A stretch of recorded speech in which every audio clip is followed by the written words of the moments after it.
अस्सलामुअलैकुम my YouTube family, कैसे हैं आप सब। उम्मीद है कि आप सब खैरियत से होंगे। जैसा कि सर्दी आ चुकी है, सर्दियों में लोग बहुत साग बनाते हैं, लेकिन आज मैं आपसे बहुत ही ज़्यादा यूनिक और न्यू रेसिपी शेयर करूंगी। अगर आपने साग की इस रेसिपी को बना लिया तो ये रेसिपी सबकी फेवरेट हो जाएगी। बस आपने वीडियो को लास्ट तक वॉच करना है ताकि रेसिपी का कोई भी पॉइंट आपसे मिस ना हो। कोई भी हम एक बड़े साइज़ का पतीला लेंगे। इसमें हम ऐड करेंगे 1 किलो के बराबर साग। 1 किलो के बराबर साग को मैंने बिल्कुल बारीक कट कर लिया था और फिर मैंने इसे वॉश कर लिया था, क्योंकि साग में बहुत ही ज़्यादा डस्ट होती है। अब इसमें हम ऐड करेंगे आधा किलो के बराबर पालक। पालक को भी सेम मैंने बिल्कुल बारीक बारीक कट कर लिया था और फिर इसे भी अच्छी तरह से वॉश कर लिया था, ठीक है। अब इसमें हम ऐड करेंगे 1 पाव के बराबर बाथू। बाथू को भी मैंने बारीक बारीक कट कर लिया था और फिर इसे भी मैंने वॉश कर लिया था। इसमें हम ऐड करेंगे 7 से 8 अदद हरी मिर्चें। हरी मिर्चों की मैंने डंडी रिमूव करके इन्हें अच्छी तरह से वॉश कर लिया था।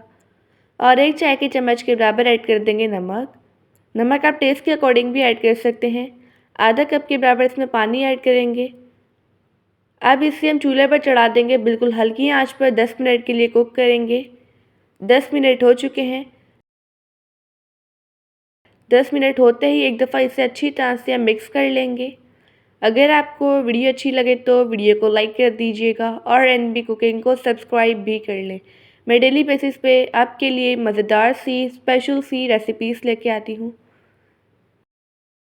अब इसे हम हल्की आंच पर कवर करके तकरीबन एक घंटे के लिए कुक करेंगे, ठीक है। यहाँ पर 1 घंटा हो चुका है, साग अच्छी तरह से कुक हो चुका है। अब हम साग को घोटा लगाएंगे। ये एक टूल होता है घोटा लगाने वाला, इसकी हेल्प से हम साग को अच्छी तरह से घोटा लगाएंगे। आप इस रेसिपी को ज़रूर ट्राई कीजिएगा और मुझे अपना फीडबैक देना मत भूलिएगा। यहाँ पर मैंने साग को अच्छी तरह से घोटा लगा लिया है। अब हम साग के लिए मज़ेदार सा तड़का रेडी करते हैं। पैन में ऐड करेंगे 6 खाने के चम्मच के बराबर घी। आप चाहें तो कुकिंग ऑयल से भी तड़का लगा सकते हैं। जैसे ही घी मेल्ट होगा, एक दरमियाने साइज़ का ग्रेट किया हुआ प्याज ऐड करेंगे। प्याज को हमने गोल्डन कलर आने तक अच्छी तरह से फ्राई कर लेना है। जैसे ही प्याज फ्राई हो जाएगा, इसमें हम ऐड करेंगे 1 खाने के चम्मच के बराबर अदरक का पेस्ट। आप चाहें तो लहसुन का तड़का भी लगा सकते हैं, लहसुन का पेस्ट ऐड कर सकते हैं, ठीक है। लेकिन मेरे को अदरक का तड़का पसंद है तो इसलिए मैं अदरक का तड़का लगाऊंगी।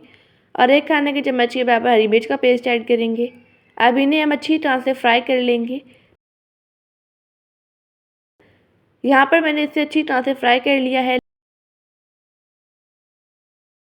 अब इसमें एक दरमियाने साइज़ का ग्रेट किया हुआ टमाटर ऐड करेंगे और 4 अदद सूखी गोल वाली लाल मिर्ची ऐड करेंगे। अब इन्हें भी हम मिक्स कर लेंगे। तकरीबन 1 से 2 मिनट के लिए इसकी अच्छी तरह से हम भुनाई करेंगे। जैसे ही इसकी भुनाई हो जाएगी, हम ऐड करेंगे साग जो हमने रेडी किया था और इसे अच्छी तरह से मिक्स कर लेंगे। अभी रिसेंटली मैंने आपसे बहुत ही ज़्यादा मज़ेदार सी स्पेशल सी रेसिपीज़ शेयर की हैं। अगर आपने वो रेसिपीज़ नहीं देखी तो आप मेरे चैनल पर विज़िट कर सकते हैं। यहाँ पर आप देख सकते हैं साग को मैंने अच्छी तरह से मिक्स कर लिया है। यहाँ पर हमारा मज़ेदार सा डिलीशियस सा यूनिक सा साग बनकर रेडी हो चुका है। ये साग बहुत ही ज़्यादा मज़ेदार बना है। अब इस मज़ेदार से साग को हम एक प्लेट में सर्व करेंगे।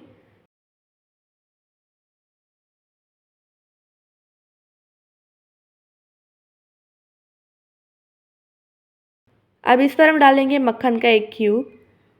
माशाल्लाह अल्हम्दुलिल्लाह हमारा विंटर स्पेशल साग बनकर रेडी हो चुका है। आई होप कि आपको आज की रेसिपी बहुत ही ज़्यादा पसंद आई होगी।